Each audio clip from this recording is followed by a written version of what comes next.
सर्वज्ञ श्री चक्रधर स्वामी की, गोपाल कृष्ण महाराज की, हिंदवी स्वराज्याचे सरसंस्थापक. बसा बेटा बसा. बसतील बसतील बसतील. त्यांचे कॅमेरे माझ्या चेहऱ्यावर सेट करतील मग बसतील. बसा, तुम्ही बसले की सुरू करतो. बस बसा, खुर्चीवर उभे असलेले बसा. चला, झाले फोटो आता तुमचे. हिंदवी स्वराज्याचे सरसंस्थापक छत्रपती शिवरायांना मानाचा मुजरा करतो. भारतीय राज्यघटनेचे शिल्पकार भारतरत्न डॉक्टर बाबासाहेब आंबेडकर यांना मानवंदना अर्पित करतो. खऱ्या अर्थानं या भारतामध्ये ज्यांनी अवतार घेऊन सामान्य माणसाला एक आध्यात्मिक दिशा दाखवली, एक अतिशय पुरोगामी अशा प्रकारच्या विचाराने समाजामध्ये समता स्थापन करणारा विचार हा महानुभाव विचाराच्या रूपानं ज्यांनी आपल्याला दिला ते भगवान चक्रधर स्वामी यांच्या चरणी दंडवत करतो आणि माझ्यासहित आपल्या सर्वांना त्यांचा आशीर्वाद मिळावा अशा प्रकारची प्रार्थना देखील करतो. मंचावर उपस्थित असलेले आपले कुंभमंत्री गिरीश महाजनजी, मंत्रिमंडळातील आमचे सहकारी दादाभाऊ भुसेजी, या ठिकाणी अखिल भारतीय अध्यक्ष म्हणून ज्यांचा पदारोहण समारोह आज आपण संपन्न केला ते परमपूजनीय महंत श्री मोहनदादा कारंजेकर बाबाजी, त्याचप्रमाणे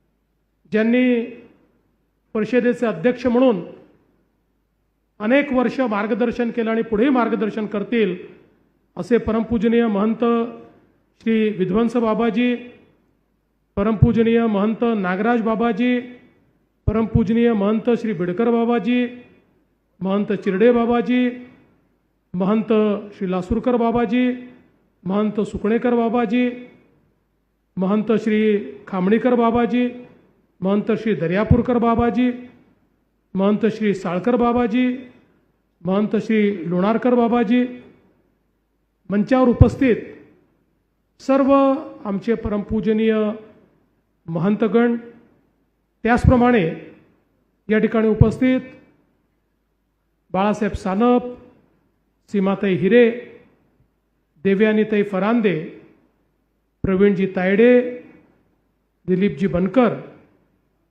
दत्ताजी गायकवाड, आमचे मित्र अविनाशजी ठाकरे,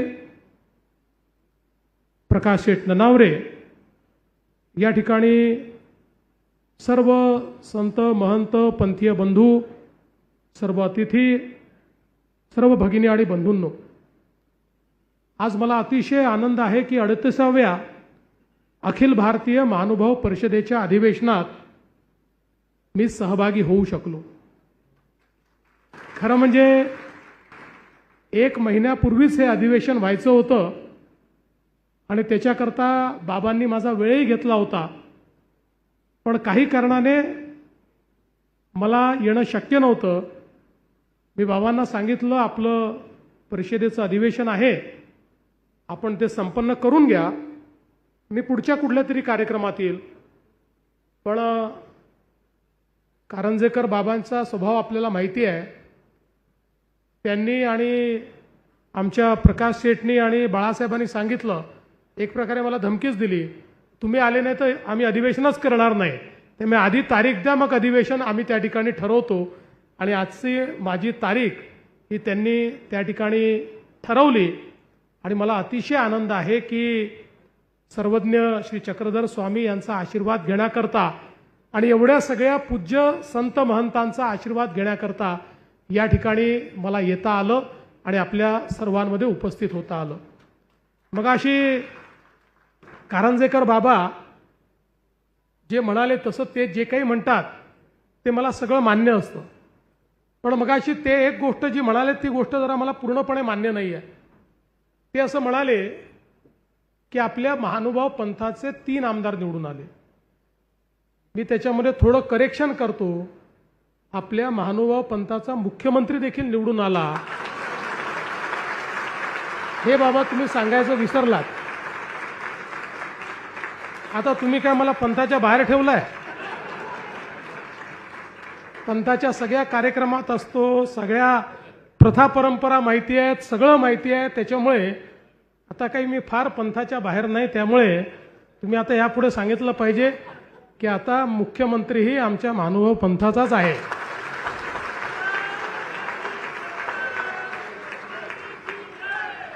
आणि खऱ्या अर्थानं या ठिकाणी भगवान चक्रधर स्वामींनी या महानुभाव पंथाच्या माध्यमातून समाजामध्ये जो विचार रुजवला, आपण लक्षात घेतलं पाहिजे की प्रभू श्रीकृष्णाने आपल्याला गीतेत सांगितलं होतं, यदा यदा हि धर्मस्य ग्लानिर्भवति भारत अभ्युत्थानम धर्मस्य तदात्मानं सृजाम्यहं परित्राणाय साधूनां विनाशाय च दुष्कृतां धर्म संस्थापनार्थाय संभवामी युगे युगे. म्हणजे ज्या ज्या वेळी धर्मावर ग्लानी येईल, ज्या ज्या वेळी समाजावर आपत्ती येईल, ज्या ज्या वेळी समाजामध्ये भेदाभेद निर्माण होईल, ज्या ज्या वेळी समाज हा धर्माच्या मार्गावरनं पथभ्रष्ट होईल, त्या त्यावेळी वेगवेगळ्या रूपानं मीच जन्म घेईन आणि त्या ठिकाणी समाजाला पुन्हा सन्मार्गावर आणण्याचा प्रयत्न करेन.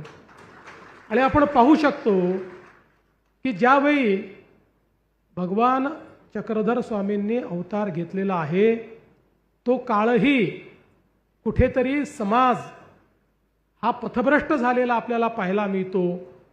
सातत्याच्या आक्रमणांमुळे, समाजातल्या भेदाभेदांमुळे, समाजातल्या विषमतेमुळे समाजामध्ये एक प्रकारची वेगळी व्यवस्था निर्माण झालेली आपल्याला पाहायला मिळते. अशा परिस्थितीमध्ये संपूर्ण समाजाला एका सूत्रामध्ये बांधण्याचं काम जर कोणी केलं असेल तर ते सर्वज्ञ श्री चक्रधर स्वामींनी केलं. आणि जो समाज जातीमध्ये, पंथामध्ये, भाषेमध्ये उच्च नीच अशा प्रकारच्या वेगवेगळ्या दऱ्यांमध्ये विभागलेला होता, त्या संपूर्ण समाजाला या महानुभाव विचाराने एकत्रित केलं. कोणी कोणाची जात विचारली नाही, कोणी कोणाची भाषा विचारली नाही, कोणी कोणाचा पंथ विचारला नाही, तर सगळ्यांना एक सन्मार्ग देण्याचं काम या ठिकाणी सर्वज्ञ चक्रधर स्वामींनी केलं. आपण बघा, गुजरातमधनं ते आपल्या विदर्भाच्या, महाराष्ट्राच्या मातीमध्ये आले, पण या ठिकाणी मराठीची जी सेवा त्यांनी केली, आज आपली मराठी भाषा अभिजात झाली. या अभिजात भाषेच्या संपूर्ण प्रवासामध्ये 2 ग्रंथ हे अत्यंत महत्त्वाचे ठरले की ज्यांनी आपल्या भाषेच्या अभिजात असण्याचा पुरावा दिला. त्यातला एक ग्रंथ ज्ञानेश्वरी आहे, तर दुसरा ग्रंथ लीळाचरित्र आहे. ही जी एक प्रचंड मोठी साहित्य निर्मिती, ही जर त्या ठिकाणी एक विचारपीठ तयार करून सर्वज्ञ श्री चक्रधर स्वामीजी यांच्या प्रेरणेनं झाली नसती, तर आज कदाचित इतकी समृद्ध अशा प्रकारची आपली भाषा, त्यातले विचार, त्यातली प्रगल्भता आणि त्यात तयार झालेल्या जाणीवा या आपल्याला कधीच पाहायला मिळाल्या नसत्या. आणि म्हणून केवळ महानुभाव विचार हाच काही आपल्यावरचा त्यांचा उपकार नाही, तर मराठी भाषेला भाषा म्हणून रुजवण्याचं काम हे देखील याच महानुभाव पंथाच्या साहित्यातनं तयार झालेलं आहे, हे आपल्याला खऱ्या अर्थानं या ठिकाणी मान्य केलं पाहिजे. आणि म्हणूनच मला असं वाटतं की खरं तर आपण एकूणच तो सगळा काळ बघितला तर श्री गोविंद प्रभू, भट्टोबास, केशोबास, डिंबकृष्ण मुनी या सगळ्यांनी या मराठी साहित्याला इतकं समृद्ध या ठिकाणी केलेलं आहे. आणि मग आपल्याला माहिती आहे लीळा चरित्र, गोविंद प्रभू चरित्र, रिद्धपूर चरित्र, केशरीबास यांचा दृष्टांत पाठ, सिद्धांत सूत्रपाठ, त्यानंतर बाईदेवबास यांचं पूजा वासर, नरेंद्र स्वामी यांचं रुक्मिणी स्वयंवर, भास्कर भट यांचे शिशुपाल वध, उद्धव गीता, दामोदर पंडित यांचे वत्स्याहरण, रवळोबास यांचे सह्याद्री महात्म्य, नारो यांचे रिद्धपूर वर्णन, विश्वनाथ पंडित यांचं ज्ञानप्रबोध यासह स्थानपोथी, वृद्धाचार, मार्गरूढी, चरित्र अभाव, त्याचबरोबर महादेव बेचे यांचं त्या ठिकाणी साहित्य, अशा अनेक गोष्टी की ज्यातनं समकालीन विचारप्रवाह, समकालीन महाराष्ट्र, त्याची एक आध्यात्मिक बैठक, त्या ठिकाणी होणारे संस्कार, या प्रत्येक गोष्टीचं आपल्याला एक भास, त्याचा एक पुरावा आणि त्यातनं किती आपण एक समृद्ध विचार घेऊन चालत होतो याची प्रचिती या सगळ्या साहित्यातनं आपल्याला मिळते. स्थानपोथी यातनं तर महाराष्ट्राचा सगळा इतिहास, भूगोल आणि संस्कृती, ग्रामरचना, खाद्य, व्यवहार, प्रशासन, व्यापार, व्यवसाय, अशा सगळ्या गोष्टी या आपल्याला त्या ठिकाणी पाहायला मिळतात. आणि म्हणून हे केवळ ग्रंथ नाही आहे, तर हा आपला इतिहास देखील आहे, आपल्या सांस्कृतिक वाटचालीचा ठेवा देखील या ठिकाणी महानुभावांच्या विचारातनं तयार झालेला. आणि म्हणून मला असं वाटतं की आजही मी बघतो तीच परंपरा आमच्या महानुभाव पंथाने सातत्याने कायम ठेवली आहे. मी आता इतक्या कार्यक्रमांमध्ये जातो, असा एकही कार्यक्रम नाही की ज्या कार्यक्रमांमध्ये 3-4 तरी ग्रंथांचं प्रकाशन होत नाही. प्रत्येक कार्यक्रमात आपल्याला ग्रंथांचं प्रकाशन होताना या ठिकाणी पाहायला मिळतं. आणि खऱ्या अर्थानं ही जी विचारांची संपदा आहे, ही जी विचारांची परंपरा आहे, ती परंपरा आपल्यापर्यंत आणण्याचं काम या ग्रंथांच्या माध्यमातून सातत्याने होत असतं. आणि म्हणूनच मला असं वाटतं की आज ज्यावेळी अनेक वर्षानंतर पुन्हा एकदा आमच्या या महानुभाव पंथाच्या सर्व महंतांनी हा प्रयत्न सुरू केला, म्हणजे प्रयत्न तर ते अनेक वर्षापासून करत होते की एक समृद्ध परंपरा, म्हणजे आपण जर बघितलं तर आज आपले जेवढे म्हणजे अगदी रिद्धपूर पासनं जाळीचा देव, पोईचा देव किंवा जेवढे आपले महत्वाचे स्थान असतील, या सगळ्या स्थानांमध्ये ज्या काही अडचणी आहेत, या अडचणी काय, या अडचणी या करतायत की त्या वेळच्या आक्रमणामध्ये आमच्या महानुभाव पंथाने कधीही पंथाचा रस्ता सोडला नाही. त्या सगळ्या आक्रमणांना त्या ठिकाणी झेललं. त्या आक्रमणातनं मोठ्या प्रमाणात अन्याय झाला, अत्याचार झाला, त्याचा सामना केला, पण तरी देखील आपली पंथीय व्यवस्था आणि विचार हा कधीच महानुभाव पंथाने ढळू दिला नाही. आणि म्हणून ही सगळी आपली जी काही त्या ठिकाणी आध्यात्मिक स्थळं आहे, ही सगळी स्थळं ही जगली, ती वाचली, पण ती अडचणीत देखील आली. एक संघर्ष देखील त्याच्याकरता करावा लागला. आणि म्हणूनच 2014ला ज्यावेळी मी मुख्यमंत्री झालो आणि त्यावेळी पहिल्यांदा विशेषतः आमचे अविनाश ठाकरेजी आणि मोहनदादा म्हणजे कारंजेकर बाबा यांची भेट झाली. आणि त्यापूर्वी मी महापौर असताना 1997 साली ज्यावेळी आमच्या चिसभवनमध्ये आपल्या महानुभाव पंथाचा खूप मोठा एक मेळावा झाला होता आणि त्या अधिवेशनामध्ये सगळ्या व्यवस्था आमच्याकडे होत्या आणि अतिशय सुंदर अशा प्रकारचा तो मेळावा. खरं म्हणजे मी असं म्हणेन की महानुभाव पंथाशी माझं नातं जे जुळलं ते 1997च्या त्या चिसभवनच्या मेळाव्यापासून जुळलं. आणि तेव्हापासनं सातत्याने पंथीय सगळे आपले जे महंत आहेत, यांच्या सानिध्यामध्ये वेगवेगळ्या कार्यक्रमांमध्ये मी जायचो, वेगवेगळ्या पद्धतीनं जी काही मदत करता येईल ती आम्ही करायचा प्रयत्न करायचो. पण खऱ्या अर्थानं मुख्यमंत्री झाल्यानंतर त्या संदर्भात संधी लाभली आणि मग आपण वेगवेगळ्या प्रकारची ही जी कामं सुरू केली आणि त्यातनं आज मला आनंद आहे की गेल्या 10 वर्षामध्ये आपण अनेक गोष्टी या ठिकाणी करू शकलो.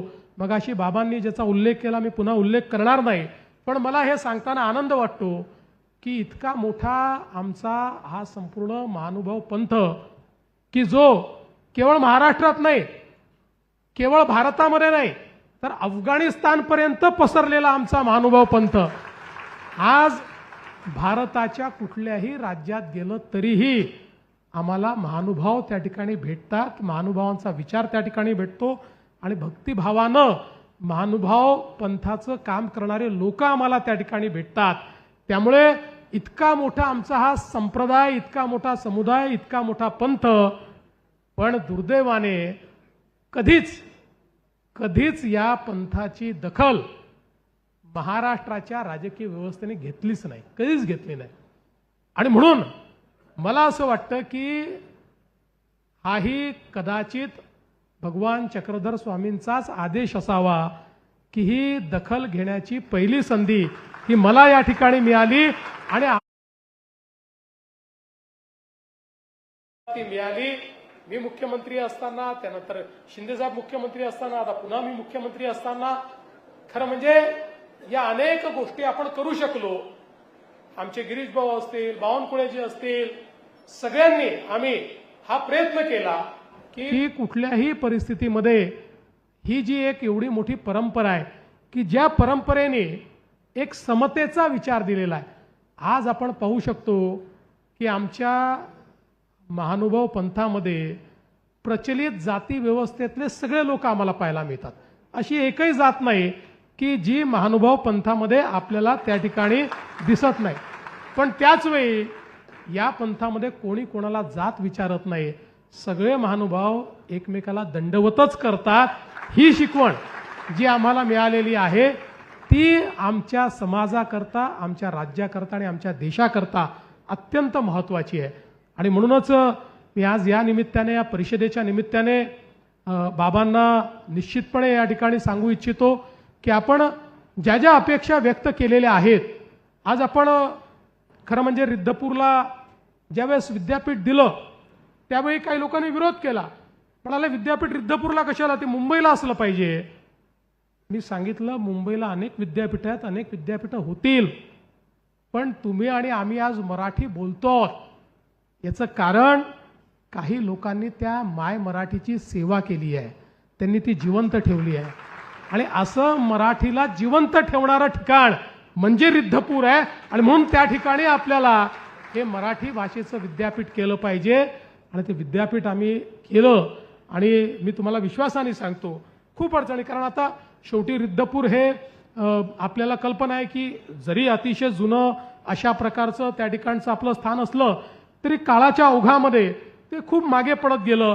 त्यामुळे जाण्याचे रस्ते असतील, रेल्वे स्टेशन असेल, व्यवस्था असतील, आज आपल्याला अगदी चांगलं सुंदर विद्यापीठ बनवायचं आहे, पण त्याची जागा देखील उपलब्ध नव्हती. पण बाबांनी आणि सगळ्या लोकांनी मदत केली, शेतकऱ्यांनी मदत केली, मग शेतकऱ्यांची जागा अधिग्रहित करून त्या ठिकाणी विद्यापीठ उभं करावं. पण मी तुम्हाला निश्चितपणे सांगतो की मराठी भाषा जी आपली आहे ही जगातल्या प्रमुख भाषांपैकी आहे. आज किमान 12-14 कोटी लोक मराठी भाषा बोलतात. त्यामुळे या जगातल्या प्रमुख भाषेला साजेसं अतिशय सुंदर आणि जागतिक कीर्तीचं विद्यापीठच आम्ही त्या ठिकाणी तयार केल्याशिवाय राहणार नाही. आणि त्याकरता ज्या ज्या अडचणी आहेत त्या अडचणी दूर करण्याचं काम हे निश्चितपणे आम्ही यापुढेही करत राहू. खरं म्हणजे आपली सगळी महंत मंडळी ही खऱ्या अर्थानं अतिशय उत्तम अशा प्रकारचं पंथाचं काम करत असतात. आणि आमचे कारंजेकर बाबा तर एक प्रकारे आता म्हणजे ते आता अध्यक्ष असले तरी एकूणच गेले 10 वर्ष पंथाच्या दूताच्या रूपाने काम करतायत. कुठल्याही आमच्या कोणत्याही महंतांचं काही काम असेल, पंथातल्या कुठल्याही व्यक्तीचं काम असेल तर बाबा त्याकरता हजर असतात.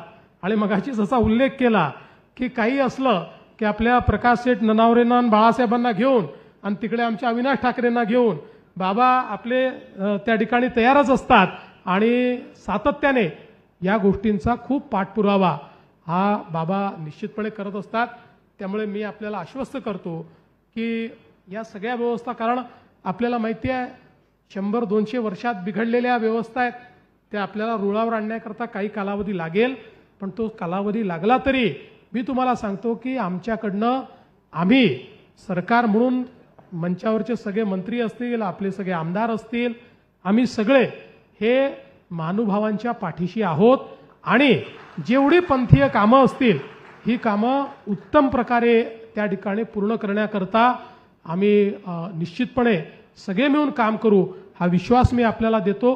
पुन्हा एकदा सर्वज्ञ श्री चक्रधर स्वामी यांच्या चरणी नतमस्तक होतो. आणि अजून काही विषयात मगाशी सांगितलं की आपण चक्रधर स्वामींचा अवतरण दिवस हा त्या ठिकाणी सरकारी कार्यालयांमध्ये आणि सगळीकडे साजरा करायचा ठरवला. त्यात काही वाद निर्माण झाले. आता काही लोकांचं म्हणणं होतं की अवतरण दिवस म्हणजे ईश्वराचा अवतार आहे, मग तुम्ही तो कसा साजरा करता, मग त्याचं कसं तुम्ही महापुरुषांसोबत करता. मी म्हटलं बाबा आम्ही त्यांना मानतो, आता तो करायचा की नाही करायचा पंथाने ठरवायचा आहे. त्यामुळे आम्ही बाबा आता कमिटी तयार केली आहे. कमिटी जे सांगेल ते आम्ही त्या ठिकाणी मान्य करू. कमिटी म्हणेल तुम्ही करा, आम्ही 100% तो करूच, कारण आम्हाला करायचाच आहे. आणि कमिटी म्हणेल नका करू तर आम्ही मनातल्या मनात करू, करणार तर आम्ही आहोतच. त्यामुळे आम्ही आपल्या मनातल्या मनात करू. त्यामुळे शेवटी अशा प्रकारचे जे विषय असतात त्या विषयांमध्ये आपल्याला फारसे वाद हे न करता, आता साखर बाबांनी मगाशी आम्हाला त्या ठिकाणी लीळाचरित्राचा विषय मांडलेला आहे आणि आता ते देखील त्यांचं म्हणणं असं होतं की आता कोर्टाच्या निर्णयाप्रमाणे त्यातही आपल्याला पुढे गेलं पाहिजे. आपण सगळे मिळून बघा, मी आपल्याला एकच गोष्ट सांगतो की जे धार्मिक, आध्यात्मिक, पंथीय विषय असतात यात सरकारचं काम काय असतं, निर्णय करणे काम नसतं. तुम्ही केलेला निर्णय फॉलो करणे आमचं काम असतं. हे पंथाचे निर्णय सरकार करत नाही. तुम्ही निर्णय करा. तुम्ही जो निर्णय कराल त्या निर्णयाच्या पाठीशी सरकार ठामपणे उभं राहील, एवढं मात्र या निमित्ताने मी आपल्याला निश्चितपणे सांगतो. आणि पुन्हा एकदा या चांगल्या कार्यक्रमामध्ये आपण मला बोलवलं. खरं म्हणजे गिरीशजींचं आणि दादाजींचंही भाषण आपल्याला ऐकायचं होतं, पण मला मुंबईलाही एक अजून कार्यक्रम असल्यामुळे त्या दोघांच्या वतीने मीच या ठिकाणी भाषण केलेलं असं आपण समजा. आणि आपण मला बोलवलं त्याबद्दल आपल्या सर्वांचे खूप मनापासून आभार मानतो आणि माझं बोलणं संपवतो. सगळ्यांना दंडवत.